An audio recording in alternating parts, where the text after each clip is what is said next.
কোরআন পড়তে ভালো লাগে কোরআন, শুনতে ভালো লাগে কোরআন, জানতে ভালো লাগে কোরআন, মানতে ভালো লাগে না। ঠিক না বেঠে? কোরআন পড়তে ভালো লাগে কোরআন, শুনতে ভালো লাগে কোরআন, জানতে ভালো লাগে কোরআন, মানতে ভালো লাগে। নামাজেতে পড়লে কোরআন মনটা শীতল হয়, কারির তেলাওয়াত শুনিলে প্রাণ জুড়িয়ে যায়। নামাজেতে পড়লে কোরআন মনটা শীতল হয়, কারির তেলাওয়াত শুনিলে প্রাণ জুড়িয়ে যায়। সেই কোরআনের ব্যাখ্যা দিলে কলিজাতে আগুন জ্বলে, আছে না নাই? সেই কোরআনের ব্যাখ্যা দিলে অন্তরেতে আগুন জ্বলে, বিরোধিতাও চলে কেন তা জানি না। কোরআন পড়তে ভালো লাগে কোরআন, শুনতে ভালো লাগে কোরআন, জানতে ভালো লাগে কোরআন, মানতে ভালো লাগে। কোরআন পড়ে অনেক লোকে শুরু করে দিন, তারা আবার চাইনা দেশে কোরআনের আইন। কোরআন পড়ে অনেক লোকে শুরু করত দিন, ওরা আবার চাইতো না দেশে কোরআনের আইন। এটা যে কেমন নীতি, তাই তো এ দুর্গতি, করছে মোদের ক্ষতি কেন তা বুঝি না। কোরআন পড়তে ভালো লাগে কোরআন, শুনতে ভালো লাগে কোরআন, জানতে ভালো লাগে কোরআন, মানতে ভালো লাগে।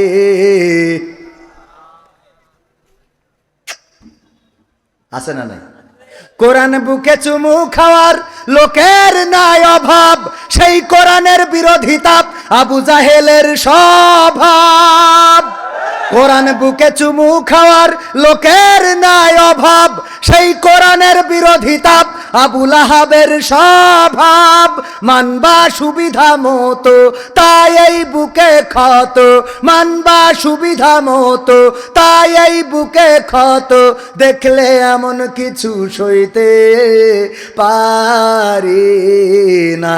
কোরআন পড়তে ভালো লাগে কোরআন, শুনতে ভালো লাগে কোরআন, জানতে ভালো লাগে কোরআন, মানতে ভালো লাগে। এমন মানুষ আছে না নাই? কোরআন পড়লে কিছু বলে না, কথা কয় না। কোরআন সুর দিয়ে পড়লে মাশাআল্লাহ মারহাবা আল্লাহু আকবার বলার মানুষের অভাব পাওয়া যায় না। নামাজে কোরআন তেলাওয়াত করলেও কোনো অসুবিধা হয় না, কিন্তু সেই কোরআনের ব্যাখ্যা যখন মসজিদের খতিব করে তখন বলে হুজুর কত করে বললাম, আপনি একটু আজকে মুসার জীবনীটা বলবেন। কার জীবনী? মুসা আলাইহিস সালামের জীবনীটা বলবেন। হুজুর মুসা আলাইহিস সালামের জীবনী বলেছে, বলার পরে সভাপতি ডেকে বলছে, হুজুর গো আমি কইলাম কি আর আপনি বললেন কি? কয় আপনি কি বলেছিলেন আর আমি কি বলি নাই? আমি বললাম আপনি মুসা আলাইহিস সালামের জীবনীটা বলবেন, আর আপনি দেখলাম গোটা আজকে যে 1 ঘন্টা ওয়াজ করলেন তার মধ্যে খালি শুধু ফেরাউনের কথা বলেছেন।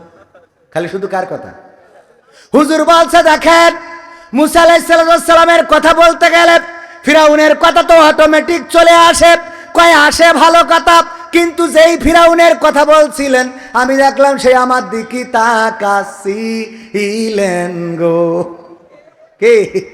যেই ফিরাউনের কথা বলছিলেন সে কি আমার দিকে তাকাচ্ছিলেন। ঘটনাটা কি? মানে ফিরাউনের কথা, আবু জাহেলের কথা, আবু লাহাবের কথা, নমরুদের কথা বললেই মনে করে আমরা ওদের কথা কই। কথা কয় না? আমরা কি ওদের কথা বলি?